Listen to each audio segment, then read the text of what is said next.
Hello again, friends, and welcome to a special edition of Access City Hall on the Madison City Channel. I'm your host, Stu Levitan.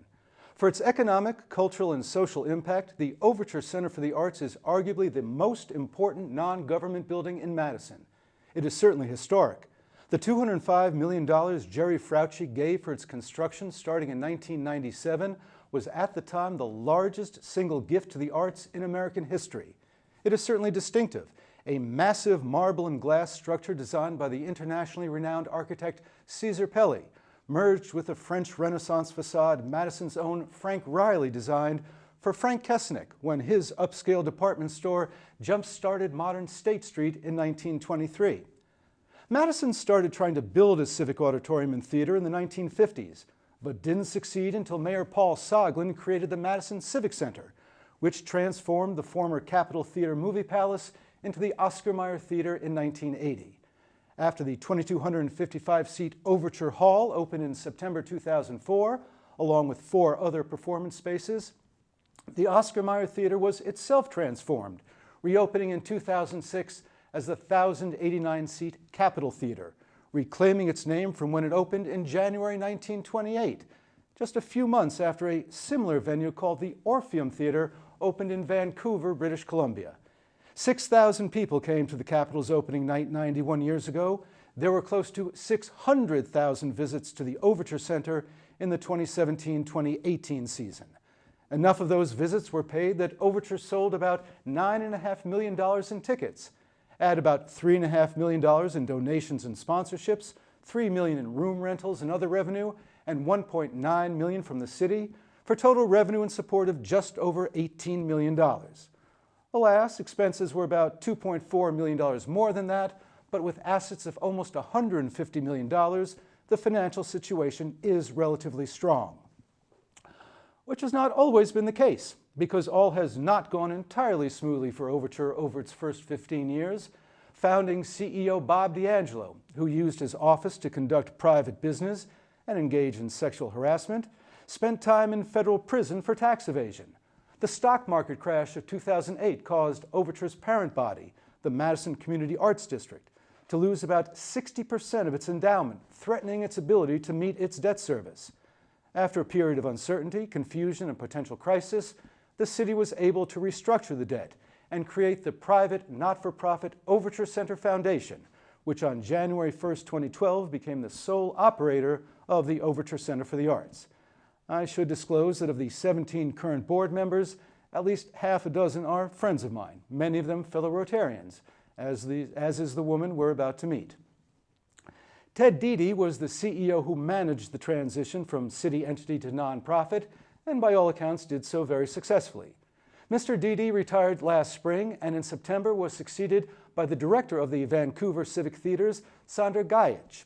To say that Ms. Gajic has followed an unusual path to 201 State Street would be something of an understatement. She is a native of the former Yugoslavia, with degrees from the University of Belgrade in the traditional dual major of economics and piano. In the early 1980s, she moved with her husband to Libya, where he was a construction engineer and she ran a small daycare center and worked for a Dutch consulting firm.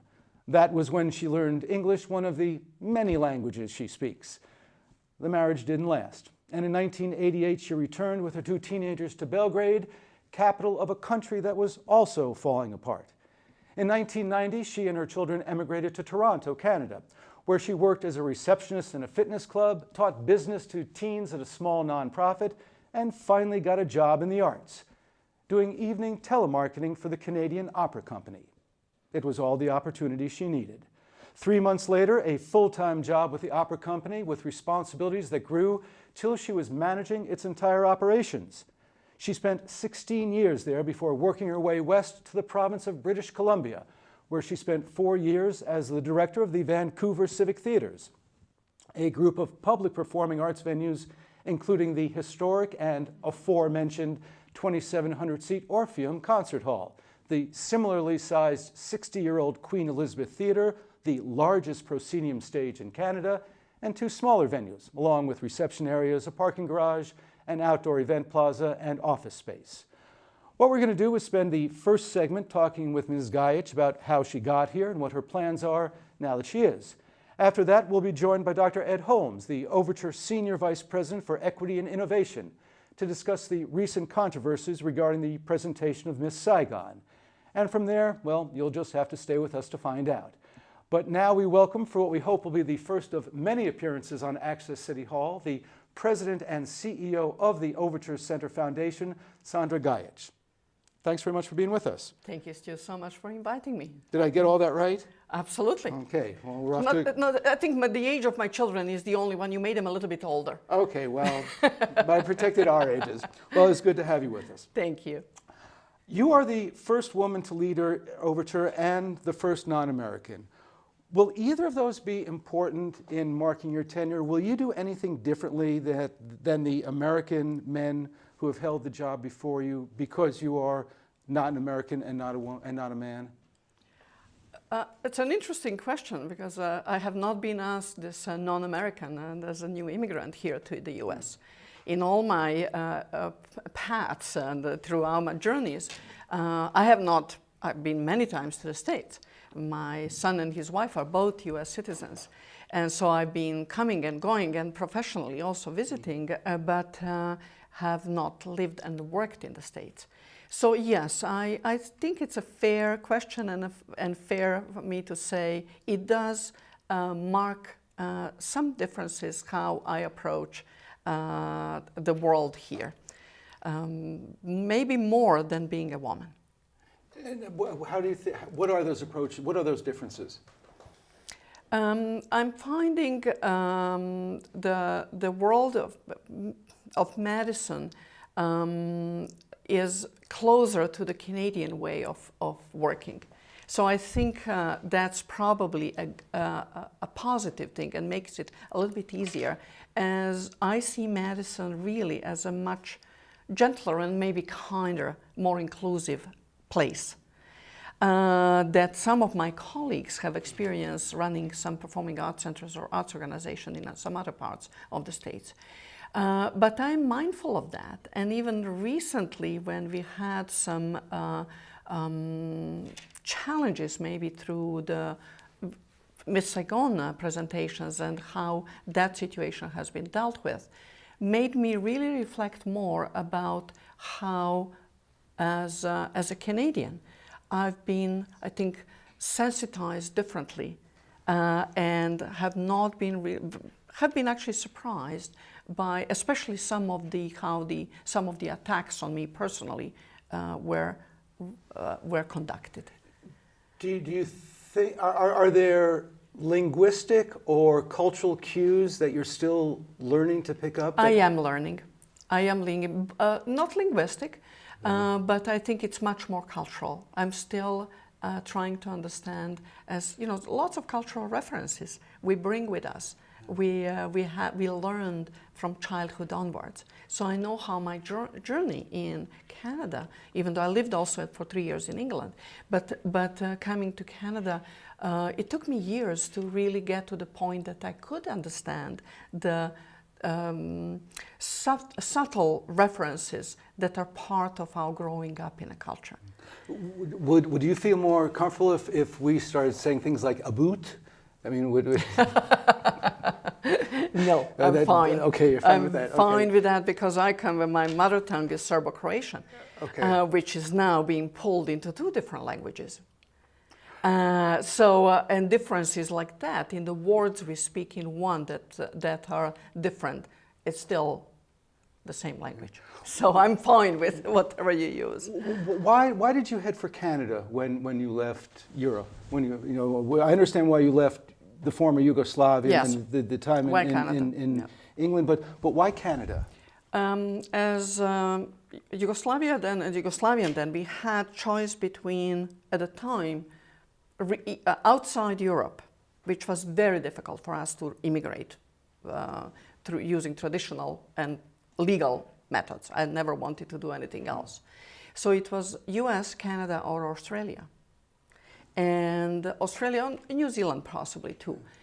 Somehow felt very far away and so remote that other than traveling there, which I did not want to go and live there.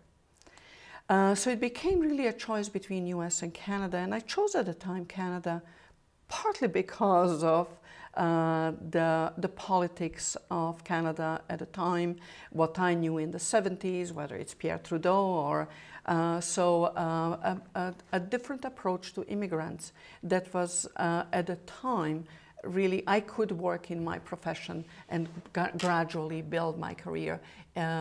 So maybe it shows my lack of full understanding what I could have done in the US. I think in retrospect, it would have probably been very similar. But at the time, Canada did provide, to me, I felt was provided a better environment to build a new life, build a career, build a new life, and for me and the kids. The country you grew up in no longer exists. Correct. Most Americans have no clue about the history of the former Yugoslavia or the recent issues there. How difficult is it for you to live with that memory and that knowledge in a land where almost nobody understands what you've experienced? Well, it's not difficult.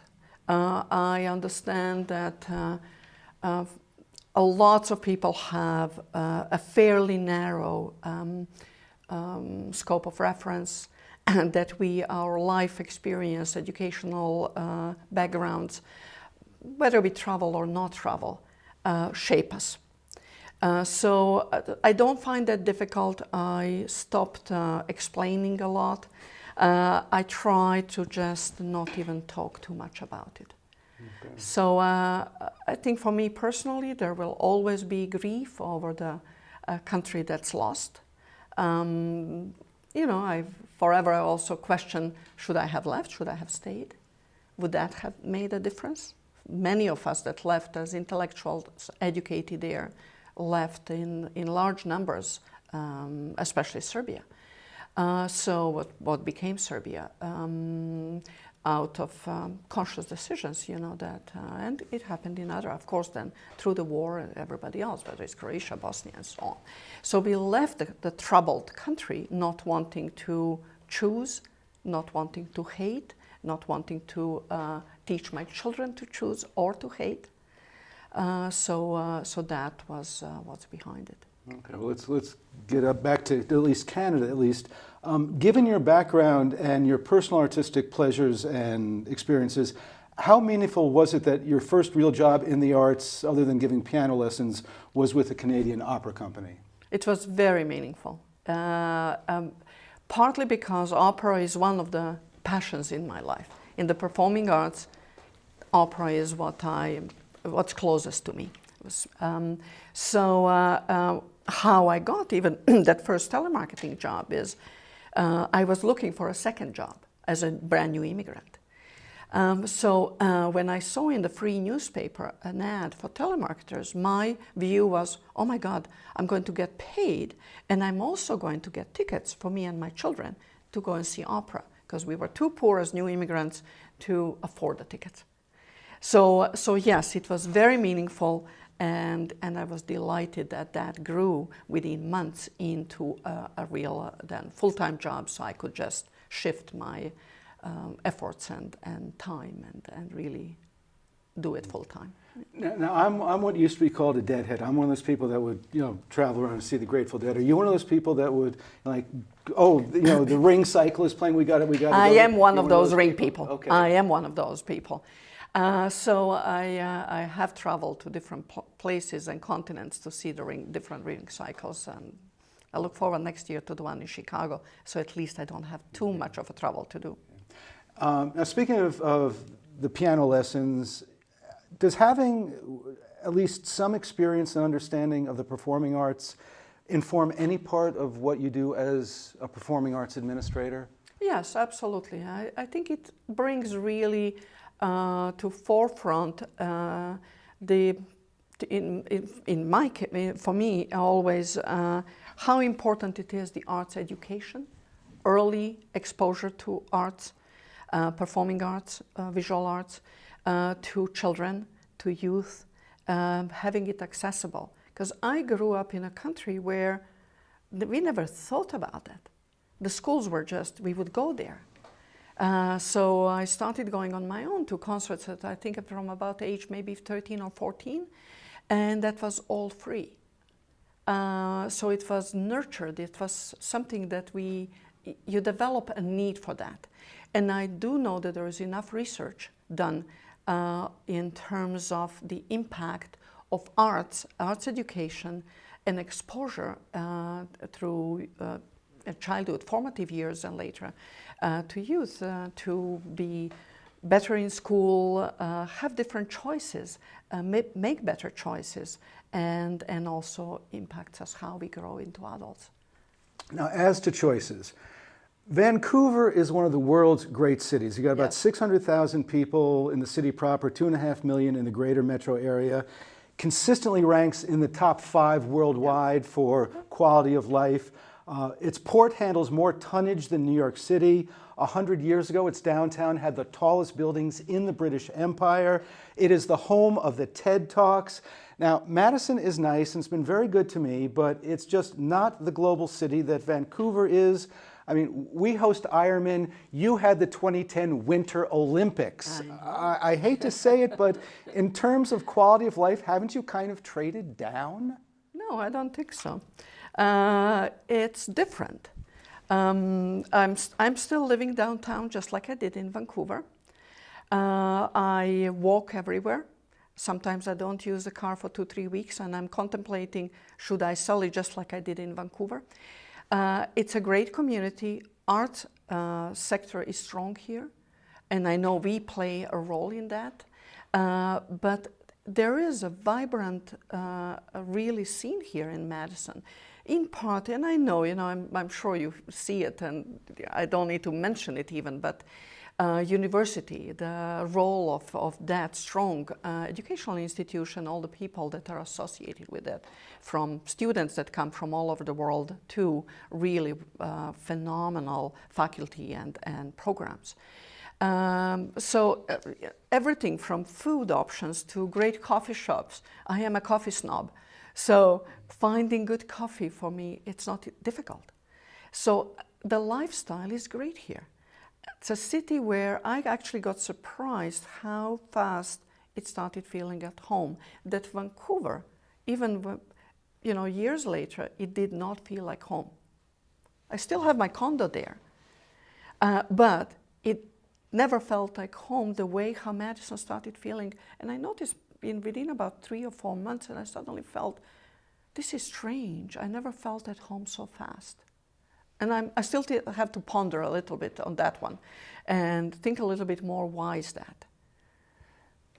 We've only got a couple of seconds, a short time left in this segment before we take a break, but one of the things we're going to get back to is your relative position as a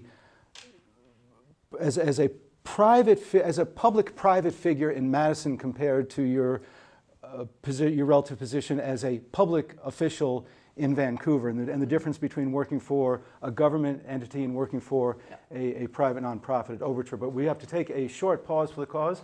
We're going to take a break. When we come back, we'll be joined by Dr. Ed Holmes, the Senior Vice President for Equity and Innovation, and we're going to talk about the recent controversies regarding Miss Saigon, and we'll also talk with Sandra Gajic more about her past and her plans for the future of Overture. It is a special edition of Access City Hall on the Madison City Channel. Please stay with us. To a child battling a critical illness, a wish can feel like a dream. But it's so much more. Wishes are an important part of medical treatment. A chance for kids to see themselves differently. Wishes can give kids the strength to fight, to get better, to grow up. Where there's a wish, there's a way.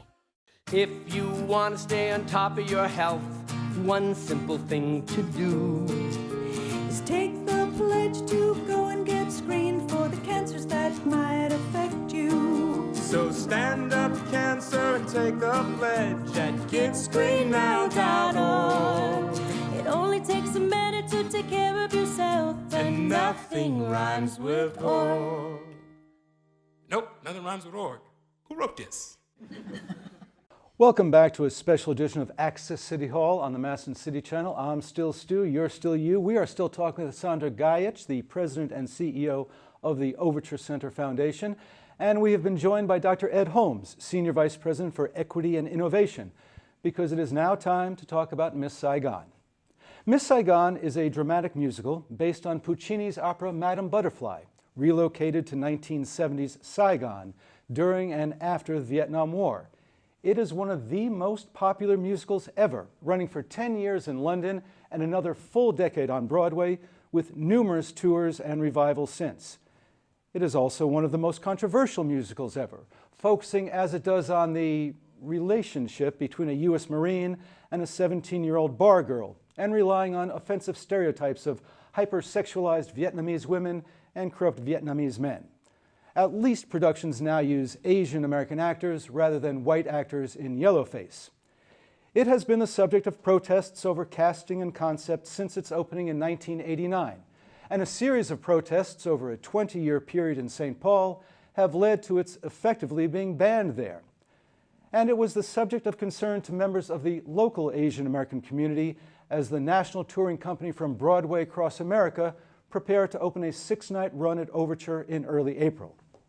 They shared their concerns with Overture, and a free panel discussion was scheduled for March 27th, entitled Perspectives on Miss Saigon, History and Community, to be moderated by University of Wisconsin Professor of English and Asian American Studies Leslie Bowe, and featuring opening remarks by UW Professor Timothy Yu.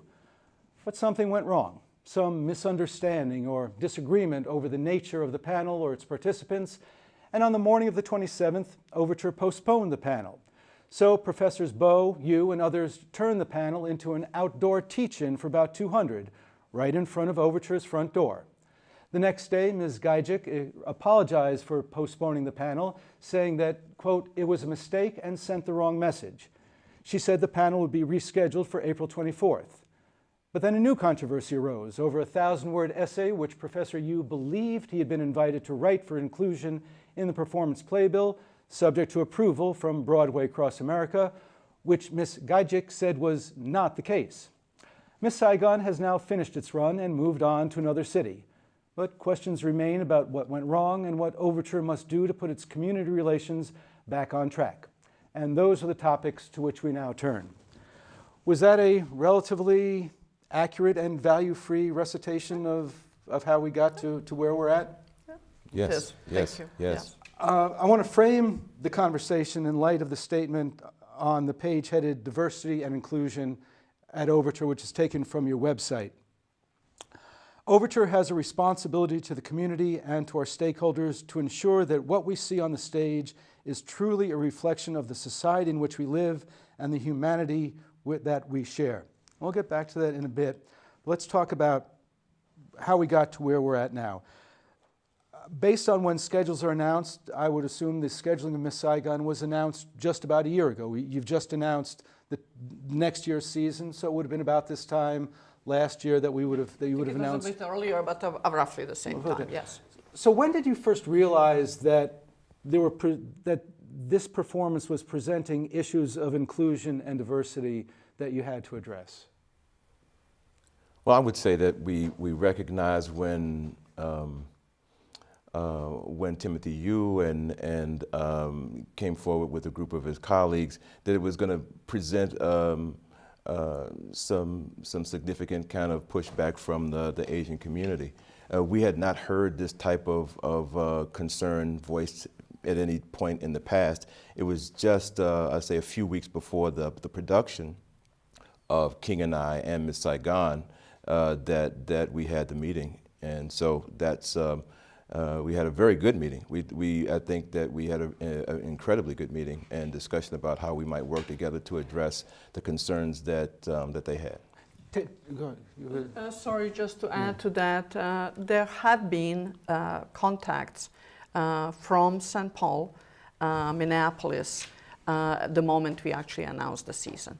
But it was one individual that was also organizer of the protest there and the movement there that contacted our marketing department, really questioning the choice in our programming. So we were made aware from that individual early on, but then really from the local community, not until Professor Yu reached out, and I believe it was January or late January maybe.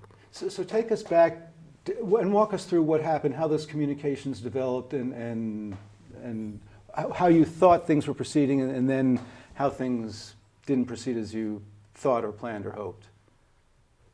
Well, I would say that, at the meeting, I think that the issue is that, it's kind of uncharted territory for us for some of these discussions. Not about race, not about stereotypes, not about misrepresentation in theater, but how we go about having the discussion and listening to all voices and listening to all sides and multiple perspectives on say a controversial production like Miss Saigon.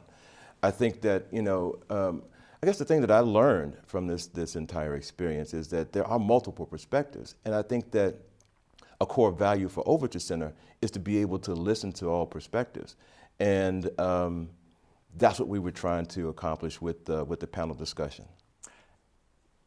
And why didn't it? How did it fall apart? How did what you thought was developing turn into something other than that? Well, clearly, I believe that Timothy and Leslie and the folks that we were collaborating with had a particular perspective. So that's why the teach-in took place. They wanted to teach about a particular perspective. And when we were doing our research, we recognized and we found that there were actors who are a part of the production who actually live some of the experiences that are represented in Miss Saigon. And so we recognized when we were going through the process that we needed to value all the specifically Asian Americans that were a part of this experience called Miss Saigon. There's many Asian actors and actresses that are part of this production and have differing perspectives than that of Timothy Yu and some of the folks we were collaborating with. And I thought those voices needed to be heard. How can you regard one group of Asian American voices and disregard another? And so that began to be difficult for us because our core value is to make sure that all voices are heard. And so we were moving away from what we believe to be a core value. And so we didn't say let's cancel it, let's postpone it so that we are clear about how we can collaborate to make sure everybody's voice is heard. What was the precipitate act or statement or communication that made whoever made the decision to reschedule, say, okay, time out, we have this can't go forward under the current situation? Was there a precipitate act or communication? Well, there were several communications, and it was just gradual. It was a gradual kind of, I think there were just two different ideas about what was going to be accomplished with this particular panel. And so the closer we got, the more clear it was that we had two different ideas about what we had hoped to accomplish. And so I wouldn't say that there was one specific item, but it was a gradual process that led us to understand that, we have two different perspectives about what we want to accomplish. So and the other piece of it was that a number of the people that we were collaborating with hadn't seen the new production or hadn't seen the production at all. And so, we were thinking, let's have everyone see the production so they can evaluate that and make, their own judgment on the production based on having actually seen the production. And so all of those things came into play when we said, let's postpone, let's try to bring everybody in so they can see the production and have a broader kind of conversation around the issues. I mentioned that at least now they're using Asian American actors, not Jonathan Pryce in Yellowface anymore. Ed, I don't think you were running West High back, when this was, or you were teaching and still in the school system when this was coming up in the 80s. But you were in the performing arts field. How else, other than changes to the workforce, the acting workforce, what other changes have been made since the musical opened 30 years ago that you think have made it less objectionable, more inclusive in terms of the script or presentation? Yeah, I know that the whole production got new directorial decisions, which led to now possibly other objections. Not possibly, we've heard some other, over-sexualized or so the decisions that the producing team, the original producers made, trying to deal with stereotypes, brought also the stories of the orphans in I think in a forefront with using the videography, bringing it up as a responsibility of people that have left. These are all our children. So the use of Vietnamese language and in some of the lyrics, did they go far enough? That's something to be still thought of, and the verdict will be out. And have they really gone far enough? It's hard to say. But from the performing arts standpoint, it's a very strong production. It's a production that from the first moment grips you, breaks your heart apart, and really is a powerful drama.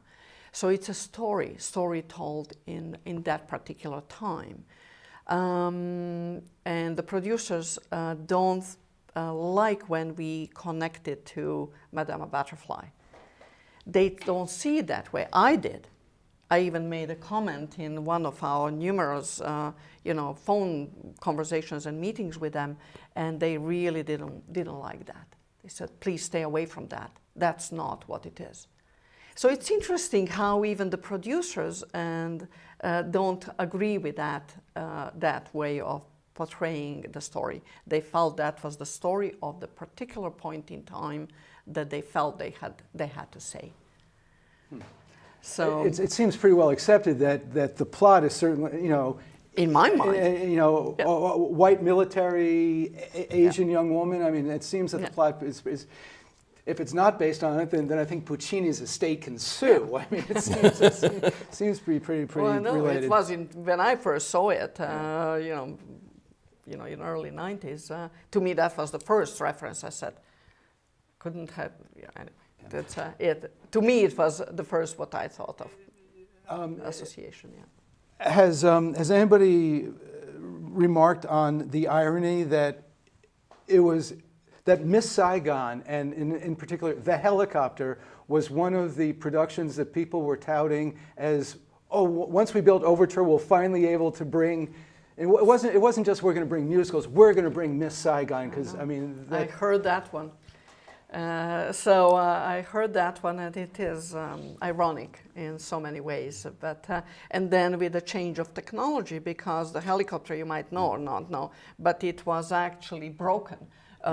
Something went wrong in transport. So first two performances didn't have the helicopter, but had very effective video footage, the video projection, and of course sound and light and effects and so on. If you didn't know there was a helicopter that's supposed to be there, people wouldn't have even thought and would never made it association that our theaters had to be designed in such a way to allow helicopter. And I think probably the big production when the Queen Elizabeth Theater opened was My Fair Lady. Yes, it was. And then we had to, I led major renovations of the Queen Elizabeth Theatres again, because we had to replace the whole rigging system to take the new production of the Phantom. Because the technical requirements changed over time so much that the whole rigging system of the theater had to be changed. So those are interesting challenges on the terms of being the venue, receiving or programming. And speaking of using of reflecting diversity and inclusion in your venues, can you give us the name of the former Queen Elizabeth Plaza that has been renamed to reflect First Nation? Yes. So the Queen Elizabeth Plaza that fronts the Queen Elizabeth Theatre that was opened by the Queen Elizabeth in 1959 So last June, in consultation with the three nations, God changed the name to an indigenous name, meaning place where people meet, basically. So it became really a wonderful, not just symbolic, but a true reflection of believing that we need to recognize the history and honor it. So, and I note on the website there's a disclaimer or an acknowledgement at the end that says, we acknowledge that the Queen Elizabeth Theatre is built on land, yes, of the unceded Squamish. land, unceded because land. the Vancouver did not sign, or the British government at the time, or later Canadian, did not sign any treaties. So it's an unceded territory. See, the Overture is built on land that was taken by eminent domain, so it's pretty much the same thing. Same thing. Yes. And you might have noticed that we started acknowledging respectfully acknowledging that at the Overture Center, for all the curtain speeches, I just re-recorded all of them. We are respectfully acknowledging that we are on the land, traditional ancestral land of Ho-Chunk Nation. Oh, I had not heard that yet. Yes, so Okay. that started going on as last month About a or month or so. so. Yeah, yeah. Also Jeff Stanley's land, but that's before your time. We got a minute or So two. there, I Yeah. see that because we started talking upon my arrival. How do we acknowledge that? And so I'm so used coming. That's one little thing coming from Canada. We've been doing that for about 20 years there. So we really want to acknowledge that this is the land that was, ancestral land of the Ho-Chunk Nation. I mentioned that I use the phrase that Miss Saigon was effectively banned from St. Paul because the large performing arts theater, the Ordway. Ordway, but they're not a Broadway house. I think people don't understand that. The Ordway is not a Broadway house. They don't have a contract. We have a contract, standing contract with Broadway. So it makes it, it creates a different context for having the conversations. How so? I mean, you could have. How so? So Ordway Center does not have. They are not a Broadway presenting house. Okay. So they can. So there are theaters in Minneapolis that are. But not Ordway. They produce their own, they build their own. So they make their own musicals and present them, sometimes in collaboration or co-production with other art centers. Okay. Partly because a lot of tours don't want to go all the way to St. Paul. But in our case, Overture is under contract with Broadway Across America. So we have a contract for another 9 years until 2028. That all Broadway shows can only be brought by Broadway Across America. Or Overture cannot go out and bring a Broadway show. But you can pick and choose from the whole menu of Broadway Across America. It's a very limited menu. I think that's what people don't understand. I tried looking at their website to get a list of the shows that we're touring, and the only way you can look at shows is city by city. There's no drop-down menu that says, here are all the Broadway Across America shows. You have to go, okay, what's in Denver, what's in Dallas? There are multiple tours of the same shows that are different touring companies that take them on the road. So Broadway contracts them, and so it's a fascinating business. And it's a litany of conditions that Broadway has as well, with this associated with the contract that we have. I hear there's a Broadway show that's touring now called Hamilton or something about that. Something a little. Yeah, we got to take a short pause for the cause, and we can get back to Hamilton and Miss Saigon and related matters. We're going to take a pause for the cause. We'll be back with more on Access City Hall. Please stay with us.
made her college years possible. Opening that education savings account when she was little, spearheading campus tours, and deciphering financial aid. If you can ace planning for college, you can do it for retirement. Get on track with tips at aceyourretirement.org.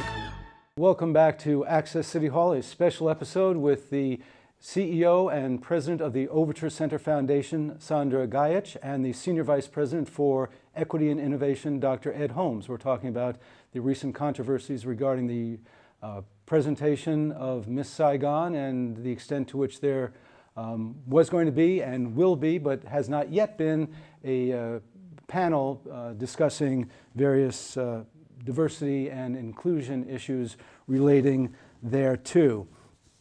Let's talk.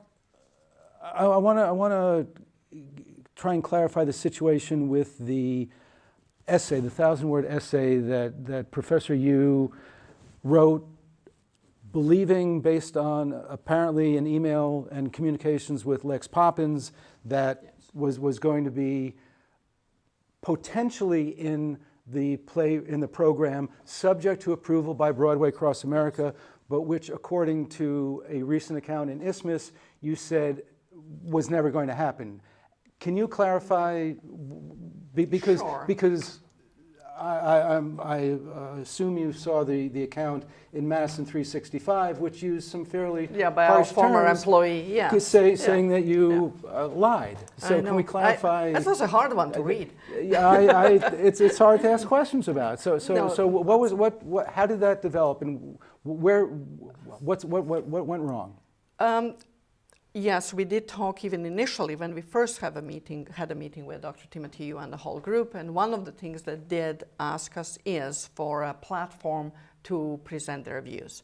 And we talked about it, and we've known that the playbill, so to speak, for the shows, Broadway is the one that approves them or not. So we tried, and our intention was, if we can, absolutely. But we knew that we had to go through Broadway Across America for approval. And so that's what I told the journalist. Absolutely. We said, yes, we'll take it. And even as we didn't get it closer to the time, Professor Yu was taking more time. And that's why I believe Lex was saying, oh my God, we have so little time left. When can we have it? But it had to go through Broadway Across America for approval, and we didn't get it. I don't think. Which I'm really sorry we didn't. I don't think there's any dispute about that. But the quote, Gwendolyn Rice's account in Isthmus had you saying that was never an option. That including the report. I should have really been much more careful how I framed my answer. So I was not, when she asked me, I really did not start explaining what's the process. The intention was there, but we knew we had to go through the approval process. Okay, so the account, this is a really important point for Absolutely, going and for forward. me personally it is. So you agree that. We will take it. So I think what you're saying and what Professor Yu is saying or has said is the same story. Absolutely. And it was just that the account in Isthmus. Yes. There was some communication between you and the reporter. Yes. And the way the quote was. Yes, reflected. we had a phone conversation, and I think something got lost in translation there. And so I'm really sorry that I clearly was not clear enough. So that Gwen could really get a proper and facts and factual things that would have actually saved us all a little bit more grief, so to speak. Because I definitely did not want to discredit neither Professor Timothy Yu, or because we did say yes and we asked him to write. But we did not know whether that will be possible to publish or not. I have not seen any accounts since all this that makes this point. One would think that Rob Chappelle would be willing to clarify the account if given the further information. We could have easily had that conversation, but there was never had never contacted us. Maybe, I'm not sure, I'm not going to speculate about that. It would have been much appreciated if we had a chance to check the facts. Okay, well, Yes. this is, I think this, it's good that this part at least has been Because been Timothy, clarified. you and Yeah. when the group and we are all we all agree on that. That's how it happened. So there is no disconnect, at least in that one, Okay. that there was anything So else at than least, that. so at least clarified and Thank solved, you. solved Thank you one for situation. clarifying. Thanks for asking that. I really appreciate that. I love asking people if they lie. The next one then let's try and clarify or address is your concerns about the particular questions that were going to be presented as part of the panel. And I'm wondering if here we're getting to what we referred to earlier and just difference in communication style and difference in nuance. And your email indicated that you felt you were being personally attacked or you were being, that there was some hostility towards you personally. And frankly, when some of our fellow Rotarians shared the story with me last Wednesday, I was hearing words like, attack and things which, I've got the questions here, and I wonder if you can explain what you found inflammatory or accusatory about you, because they seem to be, I will read them, they're not that many. Can you explain how Overture chooses programming? You came on board after it was booked here. How did Overture come to select works like The King and I or Miss Saigon? Why do you think that plays like this are still so popular when they seem to represent racial views that are so out of touch? Are these works problematic to you? Do you feel a responsibility to bring more diverse stories to the stage? What can Overture do to be more responsive to the local community and provide programming that is more diverse? What about those? That's part of the communication, so it's taken part of the communication. I did speak since then with Dr. Bow. So we spoke as, where I think I found myself there is in part, as we were ramping up to this project and having the panel discussions, I think there was a disconnect in the questions that you prepared and went, and then somehow I think we did not communicate at all what we thought panel actually is going to do. So this was, I only saw that part of the question. Later, I think after that, a couple of days later when everything was already said and done, Dr. Bow did send me everything, or send us, not just me, for all of the panelists, how she actually planned it. And it was actually wonderful. But we did not get that. So I didn't have that she was planning of each of the panelists to really have a chance to respond for a few minutes, whatever number of minutes we were given, to specific questions to us. And then there was going to be panel, and then she also put in there that panel questions directed to the panel, I didn't need to respond to them.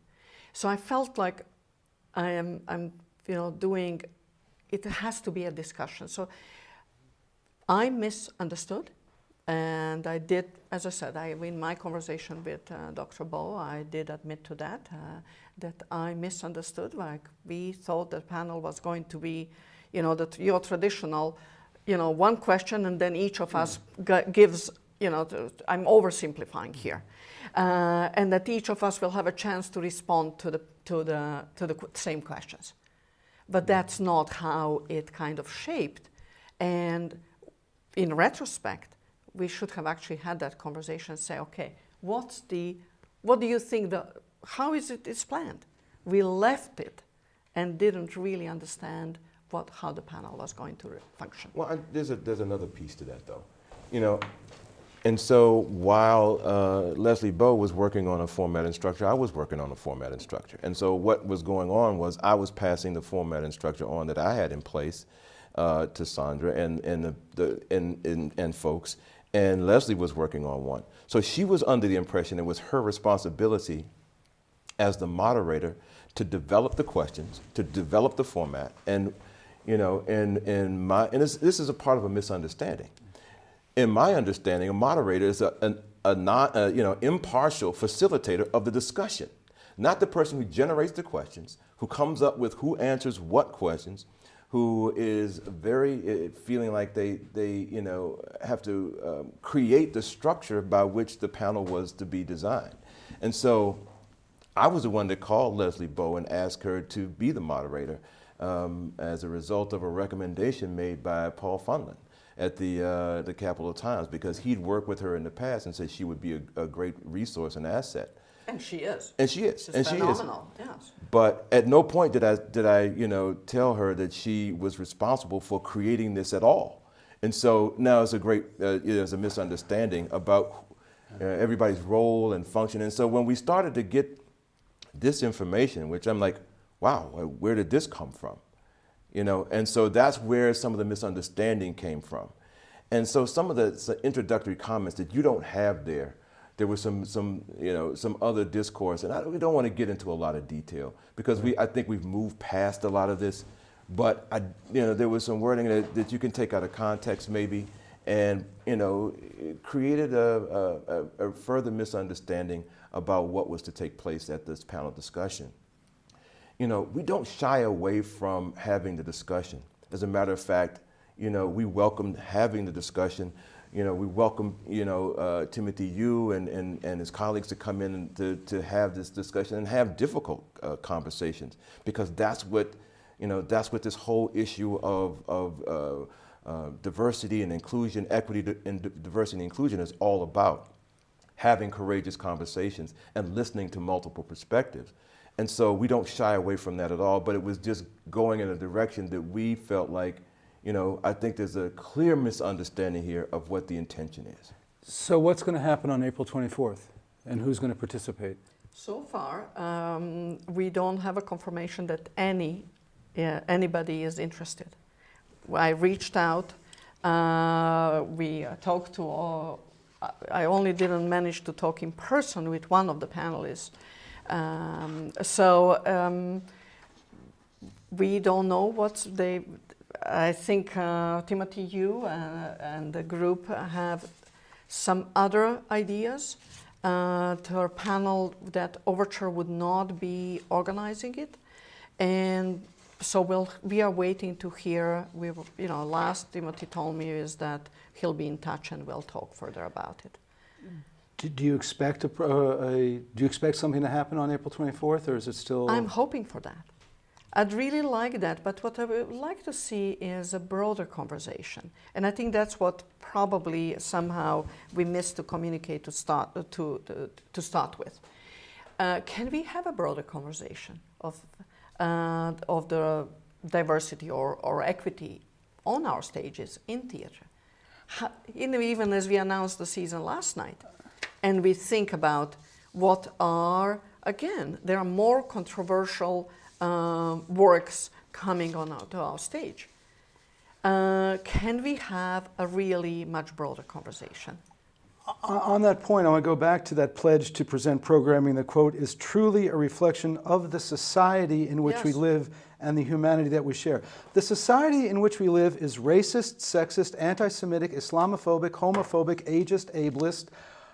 I understand what it means to have a workforce that reflects the demographic diversity of the population, but what does it mean to have programming that reflects society when society itself has all these isms inherent in it?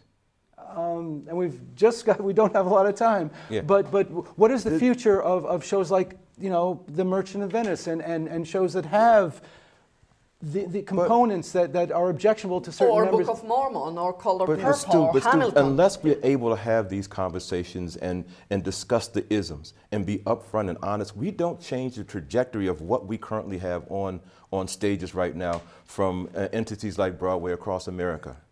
We don't change what the future of art looks like. I think that we have these discussions so that people are informed and we create a new genre of material so that at least there's a balance. I don't know how long, how long King and I has been on the stage. 30 years for Saigon, and so that's considered a new classic in Broadway terms, 30 years. And so, what will be the future of what is presented on stages, not just in Madison, but across the country. I think we have an opportunity to inform, authors and playwrights and the next generation of patrons about what those offerings should look like and what people should support. And I think those are the types of conversations that I'm excited about. And that's why the innovation piece has been added to my role at Overture. How can we look at theater? How can we look at what we're doing in performance arts, visual arts in an innovative way to really formulate what the future of art is? On that point, and getting to the big announcement of Hamilton, 3 weeks of Hamilton, the social justice activist Amelia Royko-Moyer has suggested that that she has volunteered to lead a fundraising campaign to subsidize tickets to be distributed by lottery to students of color. And she says she's had productive conversations with people whom she didn't identify. Is that an idea that has any legs? Hamilton does have a lottery system of 40 tickets for each performance. It's called Hum for Hum, the initiative, and so they are $10 tickets that are given as a lottery, so 40 tickets per each show. Yeah, but it's a lottery to the world at large, which, yes. Which he's talking about, is through the Boys and Girls Clubs, or to make sure they get to students of color. And I should not be eligible to get a $10 ticket for Hamilton, but a kid who lives on Allied Drive should be. But of course, we have programs that currently do that work. Yes. We have a number of donors who contribute money to do that type of work right now. I have 64 community partners that I work with that represent diverse populations, low-income communities that would not normally be able to come to productions that we do. It's Broadway. So we budget for that.